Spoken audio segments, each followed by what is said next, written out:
Hello,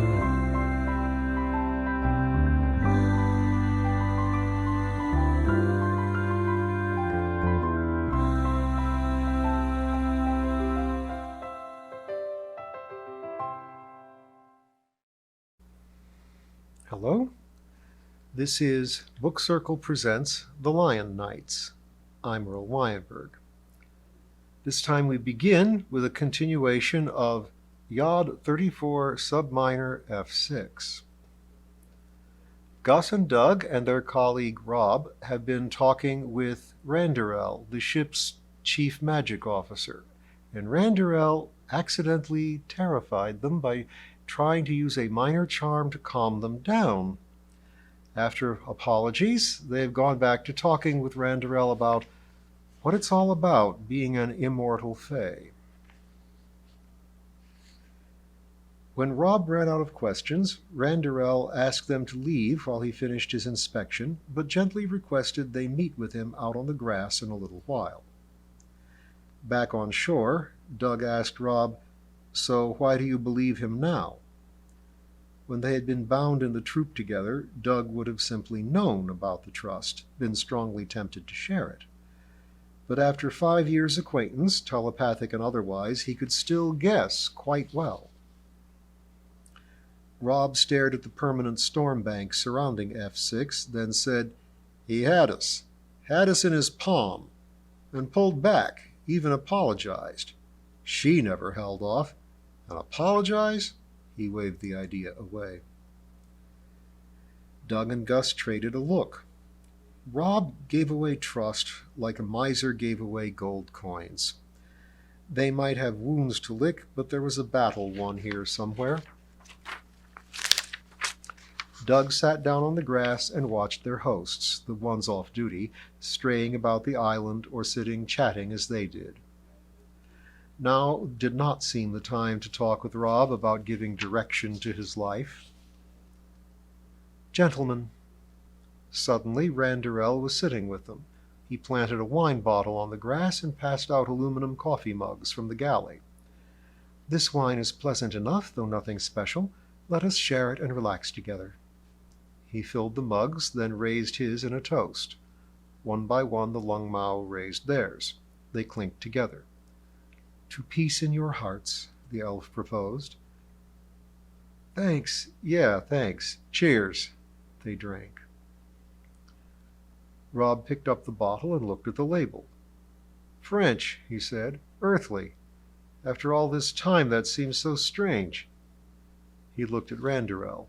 "Not to you, I suppose." "No," the elf admitted. Then he pointed to the zenith sun. "That is still strange." He pointed to the standing ring of storm on the horizon. "That is still strange. You are not strange. I have met former mortals often. I meet new fays in new forms on most voyages. And the touch of magic on the mind is not strange either. Not to me. And it must become familiar to you as well." He met their eyes in turn. "I am still ashamed of the shock I gave you. It is as if I gave you a friendly slap on the back and found you had been freshly flayed. But you must toughen yourselves to such things somehow. They are too common to avoid. For instance, I made you a promise, and besides the moral force of it, it was an oath, a spell I put on myself. If I were to break the promise, those who read such things would know on meeting me that I was forsworn. It is a very common magic of the mind, and many folk will scarcely deal with you if you cannot do it. With enough practice, you may resist efforts of domination such as you suffered." "How do we do that?" Rob asked. "I do not know. I will inquire. I think I will ask your friend Captain Fletcher. Despite appearances, he is more like you than I am. But," the elf grinned, "mark that you are on the path already. When I called peace, you did not react peaceably." This one grins back from the 3 soldiers. They passed 2 more rounds of wine in quiet talk. Then Randerel excused himself to his duties and left them. Gus watched him go. "So we didn't panic, and we didn't cave," he said. Not too shabby under the circumstances. Rob nodded. Yeah, good, but we have another item on the to-do list. Get home, change back, and now learn to fight enchantment. At least we know we can, said Gus. It would appear, said Doug, that not only can we learn magic, we must. He sighed.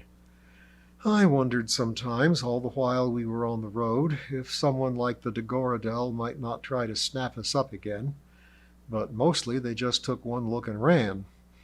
I guess that was lucky. It occurred to him that he had been feeling beat down one way or another since the passage through chaos. To hell with that. There was no need. Less need than in the last 5 years. He jumped up and prowled around Gus and Rob, hands clasped behind his back, ears down, scowling and lashing his tail. Okay, more to learn. Just part of the map for the road home. But there is a road home. And you're right, Gus. We can do this. We already do this. We didn't cave. He squatted down by the other two lungmouths, speaking face to face. You know those magical oaths he talked about? Maybe we should take an oath, all of us, not to stand idly by if we see people being mind-bullied the way we were. Rob winced.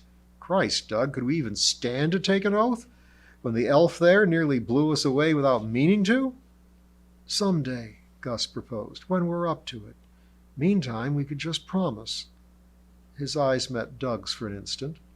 That'd have the moral force, like he says. Rob rose with an exasperated growl. Oaths, moral force. If I want to stop someone from laying down bad hoodoo, I'll just do it. I'm going to tell the other guys about this. He strode away toward a small group of lion men. Well, that was nice and oblique, Gus remarked once Rob was out of earshot. What? You said you were going to be oblique, remember? You sure were. Great example of obliqueness. Obliquity, maybe. One of those. So oblique it skimmed right off him. Doug hovered on the edge of another disconsolate sigh, but instead grinned and took a lazy swipe at Gus, which he could easily block, and he did, following with a shove to the chest. Doug, still squatting, fell back. Next moment, the two mercenary captains were tussling on the grass like kittens, laughing. Their tussle rolled them down the gentle slope of the island until they came up against a pair of forelegs. They looked up into the face of Charlie Horse. Horseplay? He asked, grinning. Are we infringing on your copyright? Doug asked. Gus laughed. Hey, don't stop, said a paint centaur standing next to Charlie Horse. We were just starting to lay bets. Sorry, no bet. Game over. Doug stood and stretched as if rousing from a nap. Just blowing off steam, Gus said, standing. We'll go roll down the other side of the island now. See you around. When they had sauntered a few yards away, he asked Doug, What got into you? I just decided I was stupid for fretting. We're going home. We're changing back. Whatever else happens. Yeah, it won't be the same. We're not the same. But that'd be true if we'd lost bits in Afghanistan. We'd still be happy to be going home. Gus slapped him on the back and reflected that maybe soon he wouldn't feel scales under the shirt.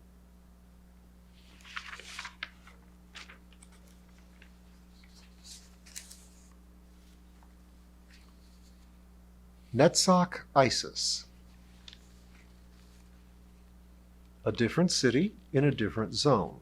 Rakotis in the Netzach zone. Gus and Doug strolled down a street with Charlie Horse. The buildings were adobe, suited to the brilliant sunlight. The people, the human ones at least, wore broad-brimmed hats and loose Greek-like robes of linen. They gazed at the threesome with curiosity, but without alarm. The travelers gazed back. This is the kind of thing I was hoping for, said Gus, back when I first knew I was going to the Mideast, only not so weird. Far away places with strange-sounding names, Doug sang. A passing leopard, metallically green, prolonged its stare at them. That's an old show tune. My grandfather would tell us about being in Korea or Hawaii and then sing it and laugh, and say that for our family Chicago was a faraway place with a strange-sounding name. But he was born there, Gus objected. Never let facts get in the way of the punchline, Charlie Horse pronounced. Yeah, that's his attitude, Doug agreed. God, I hope he's still alive. Yeah, Gus echoed. He noticed a kid staring uneasily at him from a doorway and considered that a cat ogre with a dour expression might unnerve a child of Rakotis, even if they were used to obsidian black folk wrapped in crimson flame like the fellow walking ahead of them. So he forced a smile, lips shut, hiding fangs, and tipped his hat to the lad. I'm sure I hope so too, said Charlie Horse politely, then changing the subject. Well, spot any bits of magic? Captain Fletcher and Randerel had jointly decided that the best way to start training the Longmao in withstanding magic was to train them in perceiving it. After some exercises aboard the Bethos and at Netzach Isis, the Catmen had been invited to try their new skills in the city. Doug and Gus had combined this with sightseeing with Charlie. Those signs over their doors, said Doug, pointing to the nearest lintel. I can tell they're not just carving, and there are like 5 different symbols. Why's that? One for each religion, Charlie Horse answered. In reverse historical order, they are Muslim, Christian, Zoroastrian, Pagan, and Melchizedekian. Don't know that last one, said Gus. It's a Jinnish religion. Some humans here also practice it or blend it with one of the others. Whatever the religion, the lintel charm inhibits hostile magic entering the house or scrying into it. A bit. So, well spotted. Anything else? Don't want to point, said Gus, but a lot of people seem to have something going on right under their necks. Protective amulets? Exactly. Gus eyed a passing woman, obsidian black but wreathed in blue flame. She eyed back. Jinn, right? He asked Charlie Horse. The feminine singular is Jinnia, but yes. And the metallic ones are Jinn too? He nodded toward a violet man with a bull's head examining wares at a booth. That's right, different tribes. Why do the flaming ones register as magic, but the metallic ones don't? The metallic ones aren't doing anything magical at the moment. The flaming ones are running a bit of magic to keep the flames going. Is that magic? Gus asked, pointing into the sky. It's too far away to tell. Is it like a blimp? It doesn't move. Charlie followed the gesture to a bright point of light. That's Venus, he answered. In broad daylight? Asked Doug. Charlie nodded. It's either the Netzach Venus or the one and only Venus as seen from Netzach. No one knows which. I think it's Venus seen from Netzach because a star mage friend of mine... His phone chirped. He plucked it from his belt, glanced at the ID, and answered, Yes, sir. I see, thank you. Yes, sir. Out. That wasn't your walkie-talkie. You've got cell phone coverage, Doug observed in a tone that invited Charlie to explain things. Right. Charlie picked up his gait from an amble to a brisk walk. Netzach Isis is an old, well-established base. We set up a service for ourselves, and now we're starting to sell phones to the locals. Insidious, that's us. That was Lieutenant Sanders just now. The mail packet is in. Mail? Doug wondered. You get mail here? From where? Charlie smiled at them proudly. Earth. Home. They clipped through the streets, sightseeing at high speed. Was that an elf back there? Asked Gus. He looked like Randerel down to the ears, but only tan. There are fays here, Charlie said, but more jinn, and more of either than humans. This city is the biggest human settlement we know of. Answer man, said Gus, smiling. Sorry, Charlie muttered. I know I tend to lecture. No, keep it up, Chiron, Doug told him. Why do you think we picked you to go wandering with? We spent 5 years starved for knowledge. We didn't even know it had been 5 years. They gathered more stares and murmurs. Doug cocked an ear and exclaimed, Ah, I caught a bit of Sindarin. Someone said, a new kind of Grand Norman. That'll be us. They looked the part. All 3 were wearing rusty red T-shirts that were Grand Norman fatigues, though the insignia printed on Gus and Doug's identified them as civilian consultants. The Catmen wore cavalry cowboy hats and had upgraded from their homespun pants to blue standard cavalry jeans. Even the boots were new. Their boots and their swords were the last remaining gear given by their captor, tainted by association but too valuable to jettison. On arrival in Netzach ISIS, however, Captain Kudray had half offered, half commanded a refit for the Rauerhof, including new boots. Some felt uncomfortable about accepting. "Feels like they're claiming us," Neil had grumbled, examining a pair of pants. The quartermaster seemed to have had no trouble with sizes for the Lungmao. "Don't be an idiot," Rob had countered. "We know what being claimed feels like, and it doesn't feel like new clothes." And he had jammed a cowboy hat on his head. In a few blocks, a long wall of adobe came in sight, seabirds and the tops of masts visible above it. This was the perimeter of Netzach ISIS, bought some decades back from the city of Rakotis, built on a commercially unpromising bit of river delta. The gateway stood open, and other folk in Grand Norman uniforms, humans in this case, were entering briskly. Every Grand Norman in the city had received a mail call. Charlie Horse, Doug, and Gus flipped cheerful salutes to the guards, who would have to wait to see if they had any mail.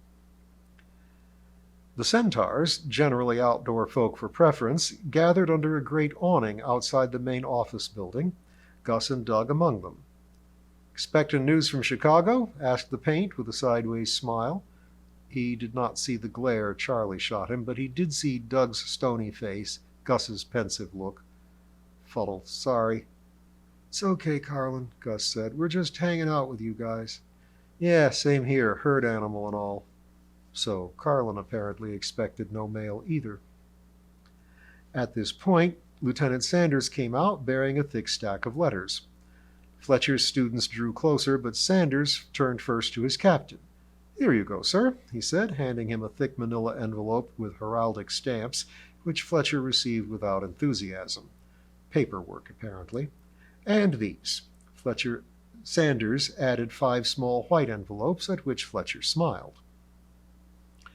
"At a guess," murmured Charlie, letters from his brother, his sister, and assorted nieces and nephews, all expressing relief that we survived the rough passage to Hod. Sanders drifted through the group, distributing. He handed 4 letters to Charlie Horse, who seemed surprised at the number, and 1 to Carlin, who seemed astonished. "Morley!" he exclaimed on opening it. "It's from Morley." "Who's—" Doug began, but someone called, "Doug! Gus! Captains!" He and Gus turned and stared. 5 men were pushing their way in among the centaurs. Ordinary, mainstream men, all wearing Grand Norman uniforms several sizes too big. Charlie Horse regarded them with narrowed eyes. "Are those—" "Our guys!" Gus exclaimed. They were Derek, Lloyd, Jose, Miles, and Firaz. Behind them loitered Rahul and Dan, still in normal Lungmao form. The humans quickly found themselves center stage in a ring of staring semi-humans. They faced their captains and spread their arms, beaming. "Ta-da!" Derek proclaimed. Doug and Gus went on staring, their expressions as hungry as starving saber-tooths. "Tell us," Gus husked. Derek obeyed. "Well, the 7 of us decided to poke around the town on our own this time, instead of hunting up a guide again. Enough people here speak Sindarin. We figured we could get by. So there's a part of town devoted to crafts and such." "Othrad Kuru," Fletcher rumbled from behind Doug. "Cunning Street." "Right, sir. So that sounded interesting, so we hunted it up. And a lot of people work out front under awnings. So there was a really big shop with lots of people. Well, people. Some of the things working behind the counter looked like fog statues. I've seen them around town before." "Sendings," put in Charlie Horse. "The locals call them Schwebs, a kind of astral projection. Working spells, not people. They're easy to do in Netzach."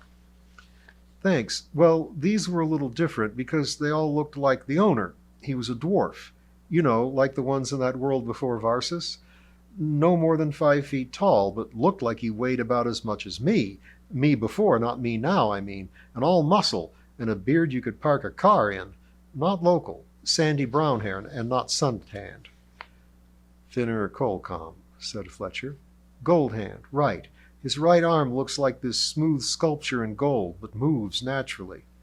And he's there working at a bench on some piece of jewelry, working away, but chatting with the customers and giving orders to the help and the sendings. And he looks at us and he says, "You shopping, browsing, or maybe you want jobs?" And we say, "Jobs?" So he tells us he's tired of doing so much for himself. And now I remember he waved at one of the fog statues. And he wanted labor. More, he wanted his own guards, because he runs caravans, and we look like we'd be good guards. You don't look the same now, Carlin ventured. Derek laughed and slipped a gold ring off his hand. He tossed it in the air, and by the time he caught it, he had inflated into his lung-mao form again. He put it back on his finger and became human again. We told him about our situation, so he gave us these rings. They're part of the deal. What is the deal? Doug asked. We get the rings and room and board and pocket money, and in return we work on his caravans and around his shop as guards and whatever else we can pick up. For how long? Fletcher asked. How long what? How long do you serve? Derek, who had looked gleeful as he recited the terms, sobered. 14 years. And we'll find out more about this deal they've struck next time.